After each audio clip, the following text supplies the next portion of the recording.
Hey cuties, what's up? We're back with some more Reactions After Dark, and we're of course going to be watching The Internet's Darkest Corners 7, obviously by Nick Crowley. Of course, we just got done with the Chinaverse week, so we can move on to just doing whatever we want now, though technically we are doing a possibly 25 days of Rad Christmas or Radical Christmas, so I will be trying to do a rad video every day for 25 days, question mark. So yeah, we're just going to go ahead and do Nick Crowley today. We might do a Lazy Masquerade video tomorrow, I don't know.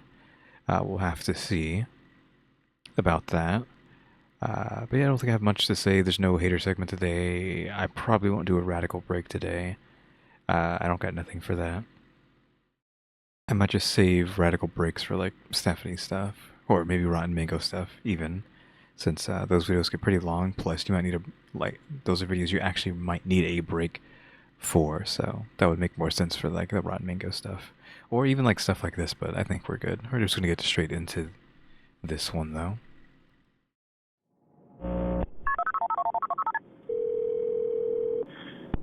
Now one location of emergency. Okay, what's going on? Alright, this is what happened. Oh yeah. Viewer discretion is advised.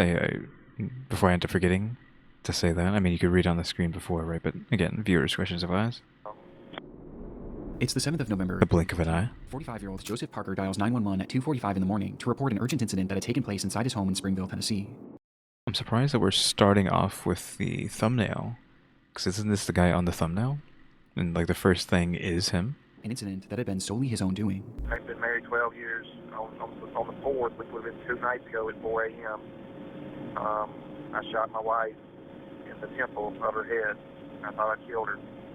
And I put her in the freezer out in the garage. It happened on him and his wife Samantha's 12th wedding anniversary, a day that should have been a celebration, but instead had somehow ended in Joseph shooting Samantha at point-blank range, before proceeding to put her body inside their garage freezer. An awful crime. Well, key word is I thought I killed her, because I mean, I would have assumed too, like in the temple, not just like in the head, but in the temple, which you don't want to be hit in the head. You don't want to be hit in the temple, let alone shot, right? Unless maybe that's not as bad to get shot at. I don't know. Yeah, I'm assuming that's implying that she is barely alive, though you would assume she is not going to make it out of this, because not only was she shot, but she's also frozen, potentially going to be frozen to death. So there's hypothermia on top of being shot. I don't know, or maybe her being frozen actually is kept her alive? Question mark. I don't know. Crime that Joseph was now confessing to a 911 operator. But this confession wasn't the real reason for his call, as Joseph likely would have been content without ever reporting his own crime, had it not been for the fact that hours prior, he noticed something unusual. In the garage. When I checked on her tonight, and she's not dead. She's got a big hole in the temple of her head. And to get her body moved around in there, I think I broke her wrist. You know, she was frozen from being in the thing. She's been in this thing 48 hours now.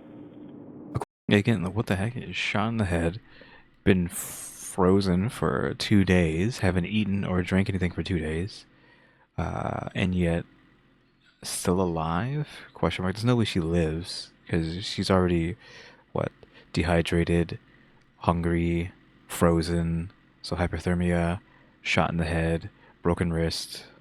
Like, Jesus Christ. Joseph, Samantha was still alive, despite having a large hole in her head and spending so long in their freezer that she was seemingly frozen solid. When he checked on her that morning, he realized that she wasn't actually dead and was even still conscious. The scenario Joseph was describing should have been impossible, with it being so outlandish that Joseph felt the need to tell the operator that this wasn't a prank. This is no prank call. I need somebody to get out there and help her out. But I promise you this is a legit call, and I need somebody to get out there and help her, because I still love her. It's hard to believe say that to that, you know, but I love her. I still love her. You know, I've loved her every day I've been married to her. A rough stretch here. He was being serious. What? What is the operator doing? They haven't said anything in this call, unless he's just been cutting out that part. Like Crowley's cut out all the operator parts, because we haven't heard the operator say anything to this person. And all he wanted to do now was get Samantha help, as he claimed to still love her despite everything he had done. And help couldn't come quickly enough, as Joseph went into greater detail about just how bad Samantha's condition was, and how he was able to determine she was alive in the first place. She's been frozen. For today she's frozen solid. It's amazing she's still alive. She gets called. lose her jaw. She's in bad shape. She's a mess. She can't talk. I could get her to blink. Blink once means yes, blink twice means no. Despite being unable to speak or move, Samantha was still blinking, and was actually blinking in response to questions Joseph was asking her, once for yes and twice for no. And in a moment of what appears to be regret for what he had done, he tried to make things better by giving her blankets and pouring water in her mouth. Yeah, she's still in the garage. I made her as comfortable as I can make her. She tries to enjoy water. These responses led to a lengthy one-sided conversation that ended with Joseph vowing to get her help, which he was attempting to do now as he drove miles away, clearing the scene for authorities and paramedics to save her, while calling 911 and explaining the surreal scenario. We don't have a history of domestic disputes. You know, we've never had to call. Waking up, we just had a real bad night a couple of nights ago. And waving the gun around. Got myself in trouble. The two had a happy and healthy marriage that, for whatever reason, had turned sour on their anniversary. Yeah, that doesn't make any sense. You've been happy for X amount of years, haven't gotten to any domestic spats. I don't know if that means they haven't argued before, but how do you just, if it's so good, how do you just like wave a gun around and shoot her out of nowhere? Unless that was something that was festering for a while. Because I feel like, how do you just shoot someone out of the blue like that, right? In what he referred to as a real bad night, where something in Joseph had snapped. But despite admitting to the murder, he made it clear that he had no intention of going to prison. He just wanted to make sure that Samantha was saved. Don't want to get arrested tonight and all that. Telling the operator that they'll find her in the freezer, before ending the call shortly after. You go to the garage, you can't yell for you. You can't yell. You go to the garage, that's where you'll see her once you get to the garage. Sure enough, when authorities entered... Why would he put her back in the freezer? Like, didn't he say he put blankets out for her outside of the freezer? Like, got her out of the freezer, put her on the blankets out in the garage? Or whatever? Or was he saying he gave her blankets in the freezer? I don't know. Which is barely going to help her. She's still in the freezer. Entered Joseph and Samantha's home and ventured into the garage, they would see Samantha's red hair flowing out from the side of the freezer, and inside, they would find Samantha herself, frozen completely solid with a gunshot wound to her head, in the same exact manner that Joseph had described. But other than this, it was clear that Joseph's retelling of events was flawed, to say the least, as Samantha hadn't just been placed inside the freezer. She had been jammed inside of it, as if he was desperate to get her to fit inside, so much so that he actually sawed off her left leg, along with making a series of other cuts to her body to get her to fit. And this— What do you mean? There's no way she's still alive. Right? Like, what in God's name do you mean that she was still alive? Unless he was just saying that just to get them there. Because, what do you mean? Probably broke a lot of bones in her body to get her in there, shot her in the head, hypothermia, cut her leg off, possibly other parts of her body. Like, dehydrated, hungry. There's no way. This wasn't even the most damning revelation, with the most important having to do with Samantha's condition. Just by looking at her, it was clear to the first responders that Samantha was dead, and had been dead for days, likely having been killed instantly by the gunshot. Yeah. Meaning that the blinking Joseph had witnessed was entirely hallucinated. It never could have happened, and yet that was his reality. He fully believed it. Upon the discovery, Joseph quickly became the #1 most wanted man in Tennessee, and that same day, police would track down his vehicle as he appeared to have been trying to flee the state. The officers got to him first, pulling him over and then surrounding his vehicle, drawing their guns and preparing for anything. But just as Joseph had said on the phone, he had no interest in going to jail, and that was something he was dead serious about. When officers finally got his car door opened, they would find Joseph Parker in the driver's seat, dead from a self-inflicted gunshot wound to the head. Yeah, I figured that's where that's gonna go. His death made it impossible to fully confirm why he had taken Samantha's life that night, but reports seemed to indicate that he had recently lost his job, and the couple was experiencing financial hardships, putting their home in danger of foreclosure, with this perhaps being the reason the two were arguing on their anniversary. But reports also indicate that this murder didn't happen in the midst of the fight, as evidence points to Samantha having been asleep at the time she was shot, adding some uncertainty to how the situation truly did unfold. But one noteworthy discovery made after the fact was that at the time of his death, Joseph had drugs in his system, which could have been a factor in the murder itself, and it certainly was a factor in the hallucinations he was seeing afterwards, as he stood in his garage having full conversations with the frozen, mutilated corpse of the woman he had just killed, all the while truly believing it was all real, with his 911 call leaving a haunting impression on myself and the many others who have stumbled across it in the internet's darkest corners. Breaking news now, this out of Brandon for husband named Carlo. Like, hello? Again, that's like an unfortunate situation that happened. But it's just, again, how do you just, shoot your wife after allegedly having a lovely marriage for who knows how long, right? And did it in her sleep, so that's extremely premeditated, right? Because they were having a fight. And if you did it to the fight, that would be less premeditated and more crime of passion, right? But it's still just like, how do you just do that out of nowhere, unless there's something wrong with you? But to do it while she's sleeping, that means you had time to cool off and think about things, and yet you still got a gun and shot her? Question mark.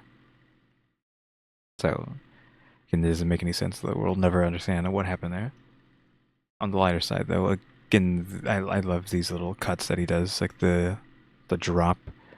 That's what you could argue is like a bass drop in the audio, where it just cuts off completely into the name of the video, and then this little analog intro. Shopping for clothes used to be a nightmare. Yeah, Internet's Darkest Corner 7. Oh, is there gonna be an ad here? Because usually there's an ad after this, right? Do you ever feel like you're being watched? Well, consider I'm guessing this is like a VPN or something, right? Yeah. Well, what is this ad for? Yep, expressvpn.com/Crowley. Crowley. You can see that he's even using 4x3 a picture here with chromatic aberration. Is this chromatic aberration to cause this weird effect? Probably too. QR code over there. vpn.com/Crowley. Jennifer Sheffield? Is that how would you say that? Jennifer Sheffield's life was largely encapsulated by the posts she made on social media. She worked hard studying in medical school with the hope of becoming a doctor, a journey that she documented on her growing TikTok page. But when she wasn't at school or at a hospital, her time was spent with her family. She had been married to a man named Brandon Sheffield for around a decade, and when they met, Brandon already had 2 children from a separate relationship. Though this didn't deter her in any way, and instead she took on the responsibility of helping to care for them, raising the children alongside Brandon as if they were her own for much of their lives, to the point Okay, so what is Brandon going to do to her? where they seemingly started referring to her as their mother, a role that she thrived in, as she frequently posted pictures and videos alongside them. And the same was also true for her being a wife, as she loved to share her memories and moments with Brandon, cultivating this image of the perfect family and the perfect pair. But on social media, things are rarely ever as they seem. And on the 10th of December 2024, Jennifer would drop a bombshell on her followers. So, about to be a newly single mom, and... Newly single mom. There's some implications there. Assuming that Brandon isn't the bad guy and she's actually the bad guy, if she's the bad guy, that implication means I'm going to go kill my husband and now become these kids' mom. Right? Hold on. Let's hear that again. Would drop a bombshell on her followers. So, about to be a newly single mom, and... Newly single mom, yeah. So is she going to kill Brandon? Question mark. Is that what we're going to hear? And I am in the middle of divorce. My husband No. is being incredible though. Like, really and truly, like, we're working together, everything's great, we're splitting everything down the middle, like, you know, everything is good. After approximately 10 years of marriage, Jennifer announced that she and Brandon were getting a divorce. There was no explanation for why, just the simple fact that they were separated, and had already started the 10 years? She doesn't look very old for being in a marriage for 10 years. Was she 20? When she got married, question mark? I mean, she still looks good, question mark. divorce process, something that was reiterated by both of their Facebook relationship statuses as they shifted to single around the same time. Despite the sad and even shocking news, it was clear that they were young, better than most. I should There didn't say. appear to be any resentment between them, as Jennifer described Brandon as having been incredible throughout the process, supporting her in any way possible, which was obviously good not only for them, but for their children, who were top of mind for the pair. It is a very civil divorce with our daughter in mind, and I really appreciate that. However, you know, I'm gonna be a mom, single and... I now keep pausing, and everyone hates it. Stop pausing every 5 seconds. I hate you for pausing every 5 seconds. I hope you get eliminated for pausing every 5 seconds. Deal with it. I know I'm pausing for a long time there, but for the love of God,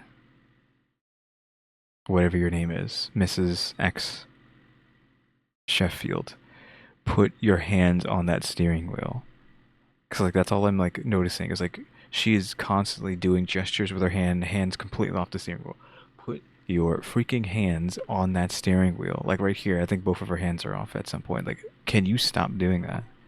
Drive the car. Stop vlogging while you're driving, for one. And then, if you're going to vlog while you drive, put your hands on the steering wheel. Stop doing hand gestures with your hands while driving, please. Supporting her in any way possible, which was obviously good not only for them, but for their children, who were top of mind for the pair. It is a very civil divorce with our daughter... See, both hands off. Both hands off. Still, both hands off. Single income right now, and he will be helping with her. He will be supporting her. You know, so essentially, like, I'm really thankful for that, and that I will not have to worry so much about supporting her. It was apparent that So yeah, I mean, I'm listening to what's going on, but, like, literally her hand is, like, touching her chest. Her other hand is in her lap. It's not on the bottom of the steering wheel. How are you driving like this? Unless, like, is this reversed? Is someone driving her? No, because the steering wheel's in front of her. What am I talking about? I think the video is reversed, so it looks like she's driving in like the UK or something. But no, touch that steering wheel. Stop taking your hands off the steering wheel. I know I'm like obsessing over it, but hello, she could die from doing this, or she could get someone else killed doing that. Like that's what it's important to stop playing around. Though we still don't know if she's a villain, so I don't know. So essentially, like, I'm really thankful for that, and that I will not have to worry so much about supporting her. It was apparent that there was some kind of custody split being discussed between them, which isn't really made fully clear in the video. But what was clear was how grateful Jennifer was for Brandon's support. But even with this help, this marked the first time in Jennifer's adult life that she was really on her own. I've never done this before. I've never been on my own before. So yeah, if you just have any tips, like, I would really appreciate it, because like, I'm a little scared right now. It was uncharted territory and something that she was understandably nervous about. But despite her fears, Jennifer maintained an optimistic attitude. And thankfully at this point, the divorce itself was going about as well as it could be. They were both supportive of each other, they were both thinking of the children, and there seemed to be no bad blood between them. Though, as I said before, on social media, things are rarely as they seem. We have more breaking news now. This out of Brandon, where husband and wife are dead following a murder. According to Brandon police, the couple was found on.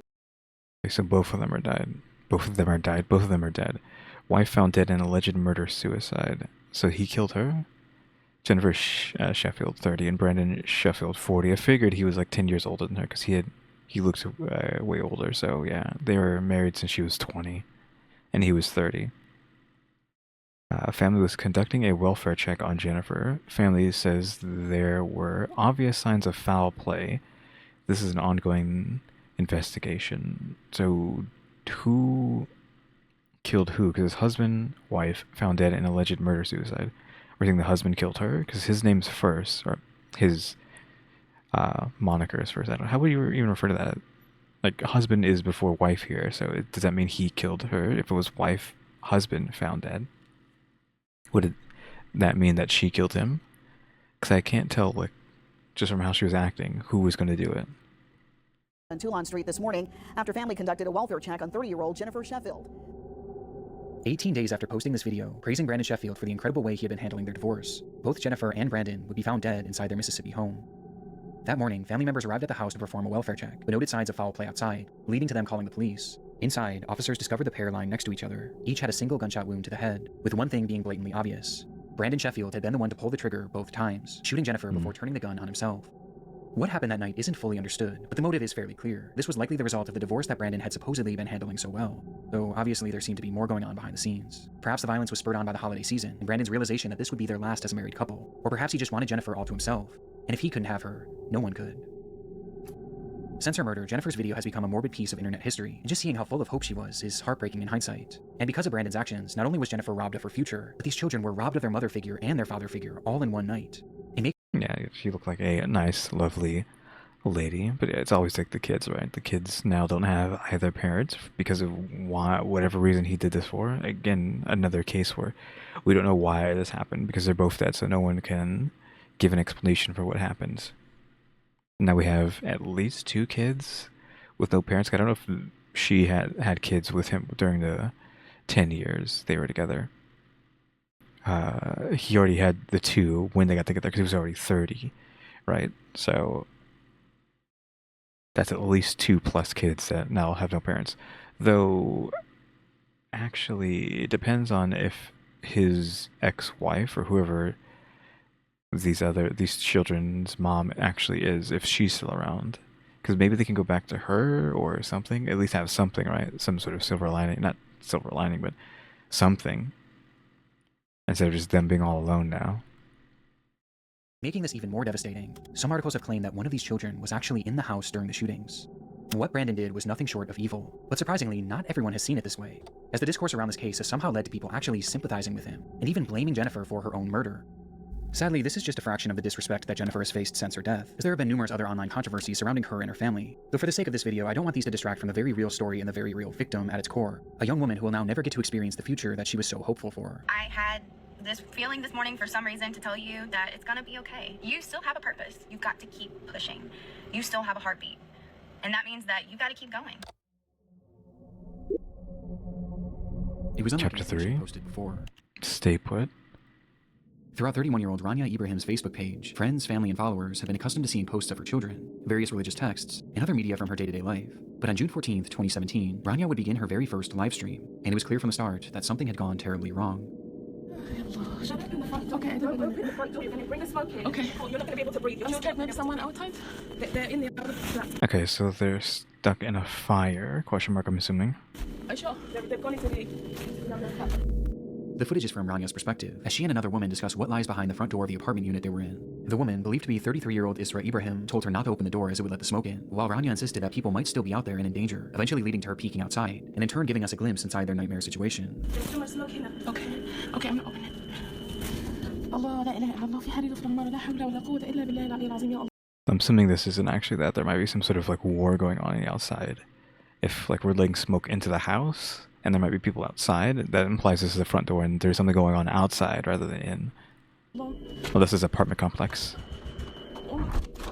I couldn't see anything. For just a split second, revealing a thick layer of black smoke, the loud ringing of fire alarms, and someone pounding on a door. Rania eventually calls out to whoever was knocking outside, beckoning them towards her. Hello, come here! Come here! Hello? Hello? Come!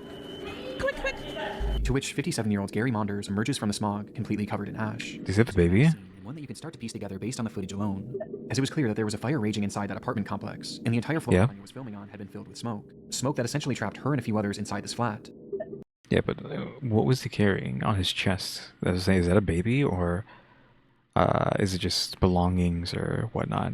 There might be a baby involved in this too, which would be also unfortunate. Given the sheer amount of smoke in that hallway, it was obvious why the others in the room insisted on keeping that door closed. But Rania continued to hit back on this, as she didn't want anyone to be stuck out there alone. Hello? Okay,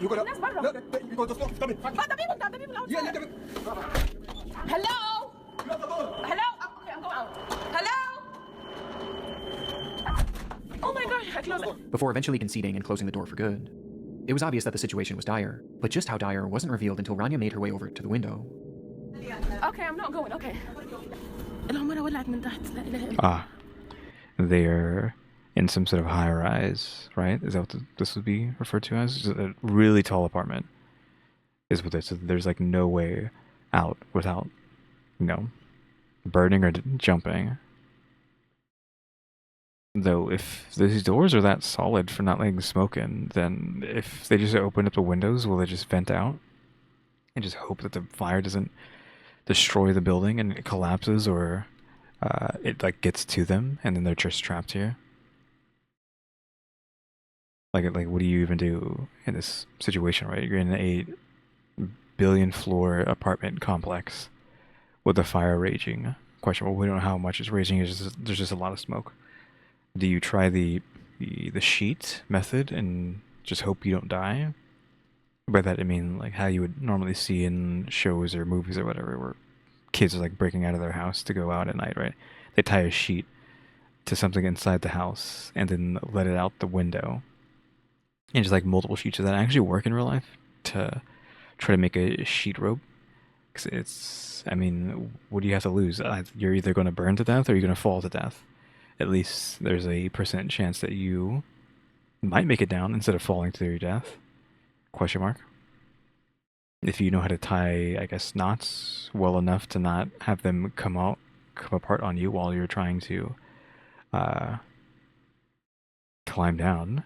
But it's just like, do you have, I don't know, 200 feet worth of sheets to make it? But you could just, if there's a balcony, you could just climb down to another person's balcony.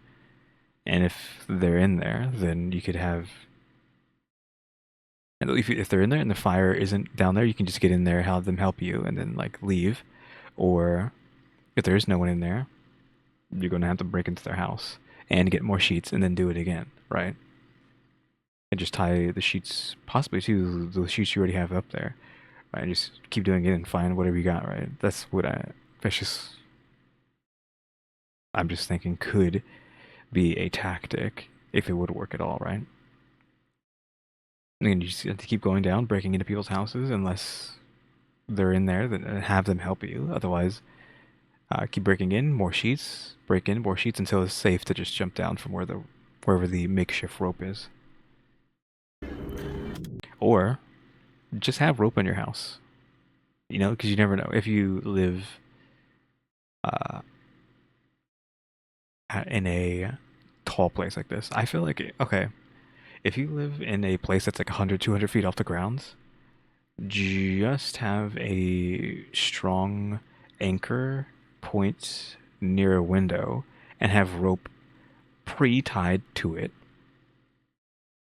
by default with a bunch of like notches in it, right? Because you want a rope and then a notch to like grip onto and step onto, and just have that by the window just in case, because you never know, right? It's better safe than sorry, right? Just always have a rope near the window tied to something already, pre-tied to something, so you can just throw it out the window and then just, I'm out of here, right?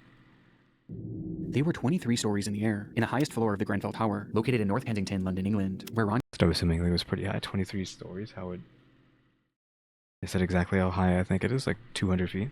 Yeah, and hundreds of others lived. And now, somewhere in that high-rise, was a growing fire. From top to bottom? It's burning upwards, so... She said that's... They're on the last floor that isn't on fire, so yeah, it's burning upwards to them, so they're kind of just trapped. They need a sheet out of there, man.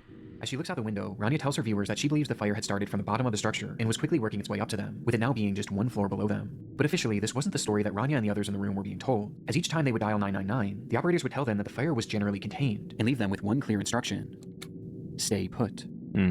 This was the name of a nationwide rescue policy for all high-rise fires that stated that people should stay in their flats and wait for rescue as opposed to trying to escape on their own, as buildings like these were made from thick concrete and should hypothetically keep fires relatively contained in the flat that they started in for an estimated time period of around 2 hours. And considering that this fire had started roughly 1 hour before Rania's stream, they should have been relatively safe until rescue crews got to them. And when looking outside, the fire wasn't even noticeable, meaning it was possible. Yeah, I mean, you couldn't see fire through the door, you can't see it outside, it's just dark outside, which you would think the fire would be casting light somewhere if it was a raging fire. A 20 floor fire, right?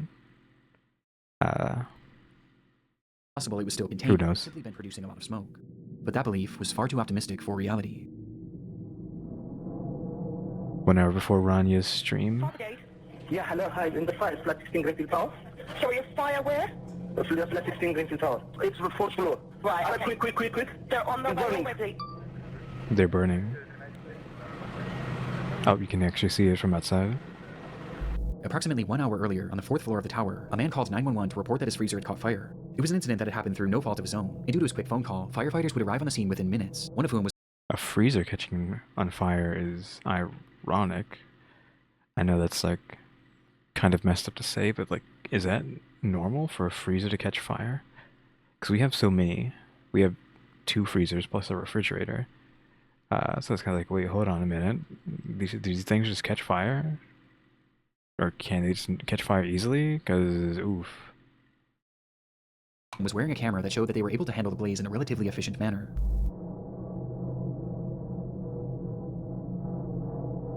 With the camera using thermal imaging and heat sensors to assure that the fire was fully out. The camera scans around, showing a few items strewn about that were still at relatively high temperatures. But other than that, the room was completely clear, and it seemed as though the fire was out for good. Until the... Something said 268 Celsius. Like, hello? That is crazy temperatures. You're out of your mind. Camera panned to the window, revealing scorching hot droplets of debris falling from the outside like molten rain. The fire had spread above them and was now burning up the side of the building in a manner that was completely unprecedented and defied any sort of logic based on the firefighters' knowledge of the scene. And by the time they even realized what was happening, things were already out of hand.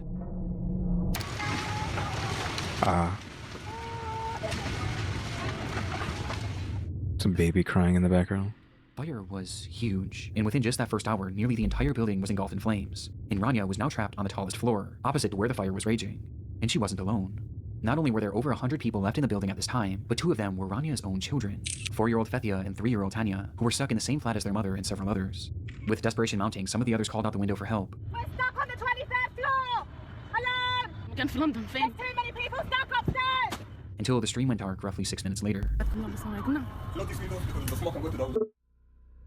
Despite things looking grim for the group on the 23rd floor, there was still some optimism about their rescue, as even 30 minutes after the stream had ended, those in the group were told once again by 999 operators to stay put, with the operator even telling them that the fire was contained to the 4th floor, which clearly wasn't the case. Rania's sister later spoke to the media about a phone call that they had shared around the same time, where she begged Rania to try and leave, recalling, That implies that Rania is dead if her sister has to talk on her behalf. She did not. She respected and trusted and believed that they are coming to rescue them. And by this point, there were hundreds of rescuers on the scene, along with multiple helicopters flying around them, which only further kept their faith alive. But tragically, this was all a cruel facade. Internally, fire crews were told not to go past the 12th floor shortly after Ranya's stream ended. It was just too dangerous. And as for the helicopters, well, those trapped inside would have had no idea that those were actually just police helicopters, merely used for surveillance. They weren't even equipped for rescue, nor were they ever considered to be used for that, as getting too close would have blown more air on the fire and made the blaze even worse, meaning that those helicopters offered them no chance at survival. They were entirely on their own, leading to authorities finally telling them to try and escape by themselves. But by this point, there was no point. This was 2 hours after the fire had started, and an hour after Ranya's stream. The fire had completely taken over the structure, and inside there was only one single stairway, a stairway that was now impossible to safely traverse for anyone on the higher floors. Even attempting it would have been a death sentence. The orders for them to shelter in place had cost them valuable time, and in turn, any chance at leaving while they could, and it was all for a rescue that was now impossible, leaving them completely trapped. Rania, Fethia, Hanya, and everyone else shown in this livestream would perish in what we now know today as the Grenfell Tower fire, a fire that claimed the lives of 72 people, and one of the worst fire tragedies in Europe's history. That's crazy. There's a lot of people. I wasn't expecting it to be that many, but they keep telling you, hey, everything's fine, you're not really gonna make an attempt to get out of the building. And while we've covered many large-scale tragedies on this channel before, few have been more preventable than this one. The Grenfell Tower was built back in 1974, and around the 2010s, its concrete exterior was beginning to look outdated in an area that was experiencing a wave of modernization. The neighborhood was becoming trendier and wealthier, and the tower was becoming an eyesore to some. And so the decision was made by the Kensington and Chelsea Tenant Management Organization, along with the Royal Borough of Kensington and Chelsea, to refurbish the exterior by adding new siding known as cladding to give it a more modern appeal. It was purely aesthetic, but its effects were horrific.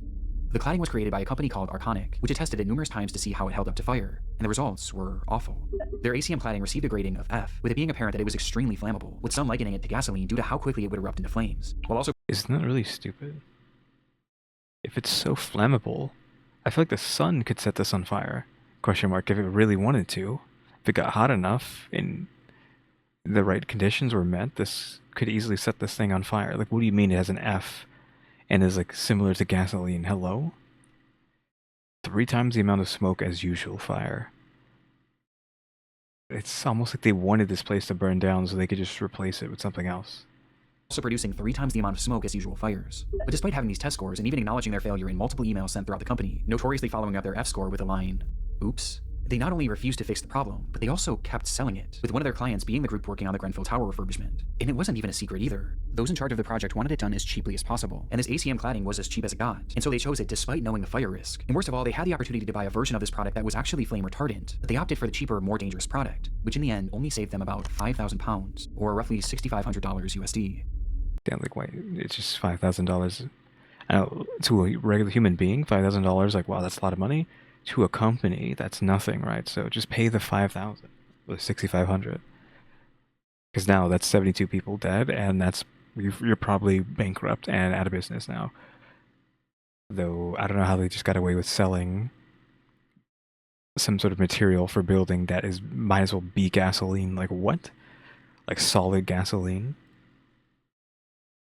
Arconic knowingly sold this flammable product. The companies working on the Grenfell Tower refurbishment knowingly bought the flammable product. And in the end, it all resulted in a disaster that they all should have seen coming. And when you couple this with the flawed orders to shelter in place, and the fact that there was only one stairwell, it was a recipe for disaster. This was always going to happen. This was a failure on so many levels for so many parties, and it all traces back to greed, and the value of money over the lives of innocent people, like— I feel like this was like premeditated, almost. Because if you know this stuff is that flammable, and again, like I said, this stuff could have caught from just the freaking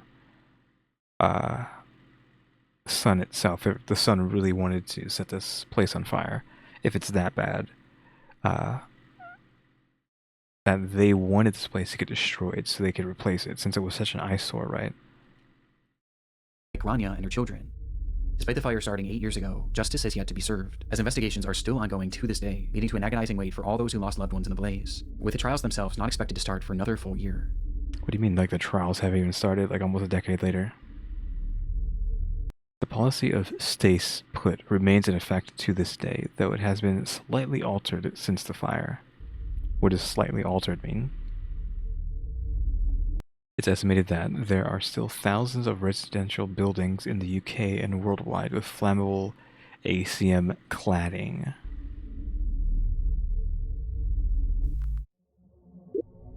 Don't hang up. It was the usual start to the day for Rhoda McFarland. The 42-year-old manager of the Lane Bryant store in Tinley Park, Illinois, was no stranger to big sales. It's the Have It All sale at Lane Bryant. Lane Bryant had a habit of launching monthly clearance events, sending out flyers and airing commercials in the days and weeks before to let all of their customers know. And this day, February 2nd, 2008, was yet another one of these sales. She knew it would be a busy day, and potentially a stressful one for one of her employees, as that morning only one worker was scheduled to open the store, something that Rhoda disagreed with, leading to her coming in to help, even though she had the day off. But like I said, this was a typical morning for her, as this was just the kind of person she was, always willing and wanting to help others. And as she clocked in for work that morning at 10 a.m., she and her coworker braced for a potential rush of excited shoppers. The rush, however, wasn't as dramatic as they may have expected, and in the first 15 minutes or so of opening, only 5 people had entered the store, 4 of which were female shoppers looking for some deals, while the 5th was a delivery man who walked in holding a stack of papers. The man approached them and made casual conversation, but after a few minutes had passed, he kind of just lingered around, never actually Okay, this guy is bad guy. He's gonna rob him. Maybe, possibly. delivering anything, which Rhoda found strange, especially considering that it was Saturday, a day that they typically didn't receive packages. Growing more and more suspicious by the minute, Rhoda quietly placed a call to a nearby Lane Bryant store, who confirmed to her that there was in fact nothing scheduled to be dropped off that day. But before she could even process this information, an incident was already unfolding around her. Out of nowhere, the delivery man pulled out a pistol and pointed it at the women, yelling at them to hand over the money from the register, before proceeding to round up Rhoda, her employee. Clearly this was a robbery, and it just makes sense if a delivery man comes into a place that you don't expect to be there, he's robbing you. And the 4 women shopping, demanding that they all give up their cash and jewelry.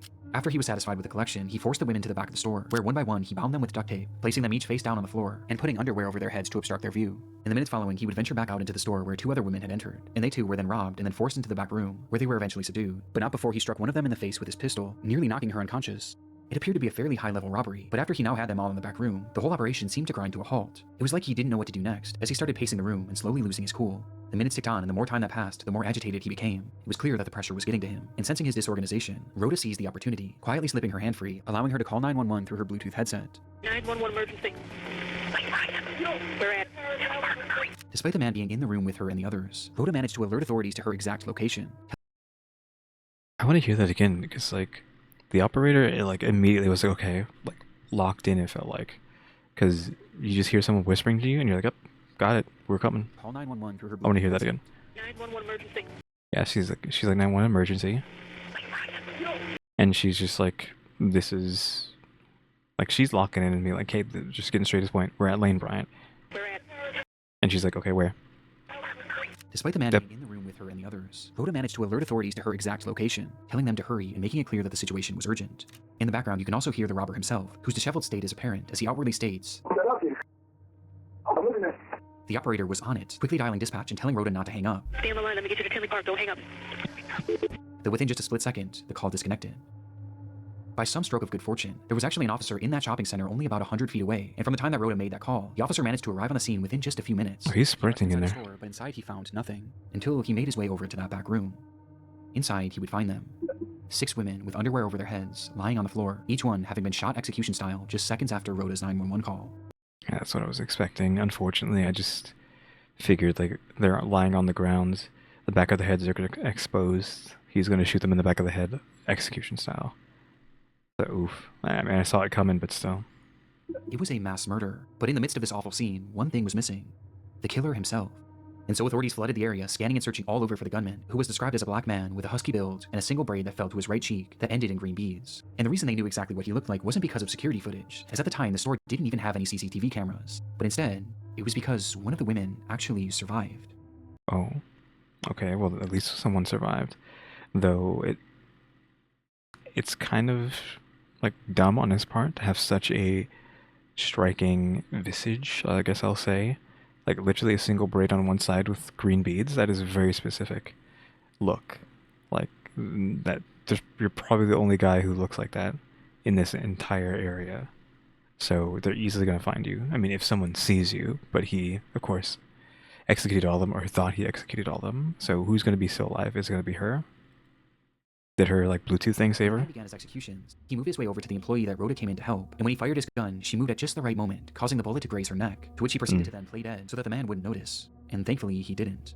Her testimony is the reason why we know exactly what this man looks like, and why we know what those moments were like before the shooting. But despite this, after doing a thorough search of the area, even utilizing a helicopter, there was no trace of the killer.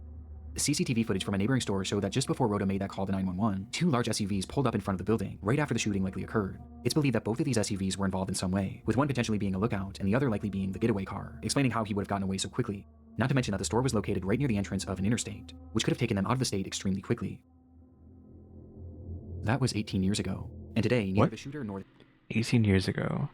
Again, it's like such a striking visage. I mean, not even it's not striking. It's just a braid with some green beads on the side, but still. drivers have ever been identified, marking a rare instance in which a mass shooting in America went unsolved, leaving us with so many unanswered questions to this day, with one of the biggest being the motive. Police have labeled this as a robbery gone wrong, which does seem to be the case, but why Lane Bryant? And why come in the morning when there was next to no cash in the register? I mean, in total, the killer only made off with about $200, and that's including the cash he stole from the women. One of the main theories today is that the killer had planned on taking customers hostage as they entered the store, but perhaps he grew frustrated at the lack of customers that day, until he eventually noticed that Rhoda was making a 911 call, which caused him to panic and start shooting. But what always gets me about this is that he never covered his face at any point, which makes me wonder if he was planning on killing these women all along. Though if that's true, how could this ever have been worth it?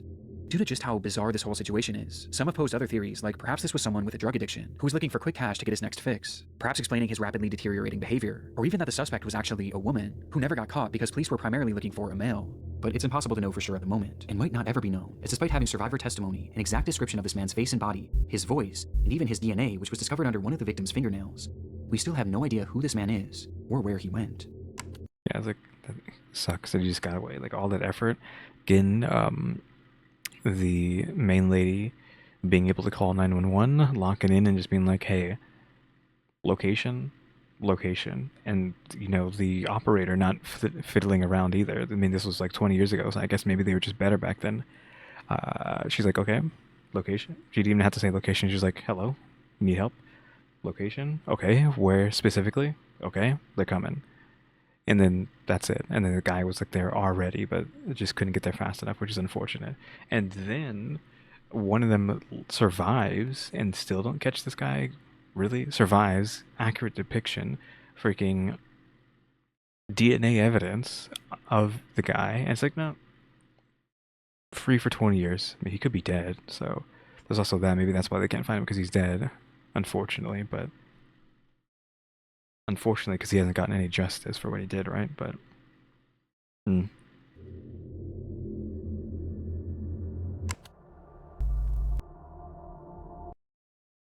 Yep, that is that video. A lot of unfortunate situations here. Isn't this... Is it... I don't remember how if it's always like this. Like, the first one was... Oh! Getting a call, hold on. Alright. Did that, though. Didn't actually say anything, so... Kind of... Oh, never mind. Alright, now I'm actually back this time. Because I don't know what's going on with that. But yep. Constantly... Oh my god. Alright, now I'm really done this time. Yeah, I had to answer a call, do some stuff. I've probably been gone for like half an hour since I ended the video, but I think what I was trying to say was... I think I remember. It's just that, you know, this beginning, they both are dead. No info on why this happened, and then again, both dead. No info on why this came to be, and this one was just like, just negligence, right?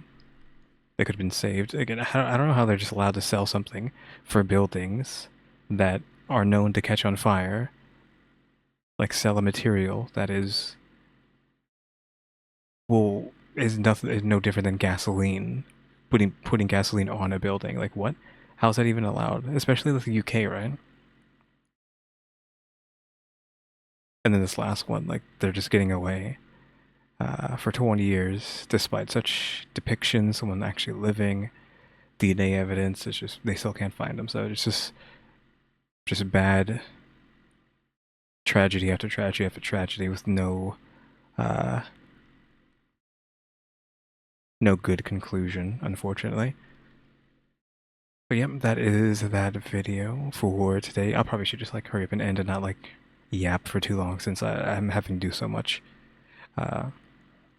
Who knows when something might else pop up while I'm trying to say this. I'm just gonna go ahead and like end. So yeah, guys, thanks. Well, said hey guys. So I don't know, I'm not supposed to say that anymore. So yeah, cuties. That's it. So yeah, thanks for watching. Remember to buy my stickers, and think about becoming a member, subscribe, become subscribe, because you can watch them and subscribers, and we have a throne now as well. And shout out to the members, EmmyStarr, RaleyDrew, and alexgkiller 880. There, guys. Oh, I keep saying yeah, guys, I can't stop doing it. So yeah, cuties, thanks for watching. Tune into the next episode. Like, subscribe, comment. You know the do. See ya.